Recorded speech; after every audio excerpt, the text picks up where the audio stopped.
ഇന്ന് രാവിലെ ഗാർഡനിലേക്ക് വന്നപ്പോൾ നേരെ കണ്ട് നമ്മുടെ അഡീനിയം പ്ലാന്റ് പൂത്ത് നിൽക്കുന്നതാണ്. ഈ പ്ലാന്റ് ഒരു വർഷം മുന്നേ എൻ്റെ അമ്മ മീഷോയിൽ നിന്ന് വാങ്ങിച്ചതാണ് കേട്ടോ. അന്നത് കണ്ടപ്പോൾ തന്നെ അമ്മയുടെ അടുത്ത് പറഞ്ഞു, ഈ പ്ലാന്റ് അങ്ങനെ വളരാനൊന്നും ചാൻസ് ഇല്ല, അഥവാ വളർന്നാലും പൂക്കളൊന്നും ഉണ്ടാവില്ല എന്നൊക്കെ. കാരണം നഴ്സറിയിൽ നിന്ന് നല്ല പൂക്കളൊക്കെ ഉണ്ടായി നിൽക്കുന്ന പ്ലാന്റ്സ് ആണല്ലോ നമ്മൾ വാങ്ങാറ്. മീഷോന്നൊക്കെ ചെറിയൊരു തൈയാണ് കേട്ടോ നമുക്ക് കിട്ടിയിട്ടുണ്ടായിരുന്നത്. അതാണെങ്കിലോ ഒന്ന് വാടിയിട്ടൊക്കെ ഉണ്ടായിരുന്നു.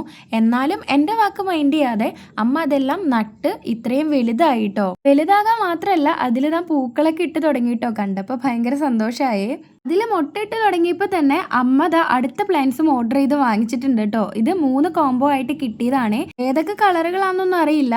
ഇതേപോലെ തന്നെ ചെറിയ തൈയായിട്ട് കിട്ടിയതാണ് കേട്ടോ ഇപ്പൊ പൂവുണ്ടായി നിൽക്കുന്ന അഡീനിയം. പിന്നെ ദാ നമ്മുടെ അടുത്ത ബ്രാഞ്ചിലും പൂക്കളൊക്കെ ഉണ്ടാവാനായിട്ട് മുട്ടയ്ക്കായി തുടങ്ങി കേട്ടോ. അപ്പോൾ ഇത് വാങ്ങിയപ്പോൾ ഇതിൽ പൂവൊന്നും ഉണ്ടാവില്ല എന്ന് പറഞ്ഞാൽ എനിക്ക് ഭയങ്കര സർപ്രൈസ് ആയിരുന്നു കേട്ടോ ഇതിലെ പൂക്കളെല്ലാം.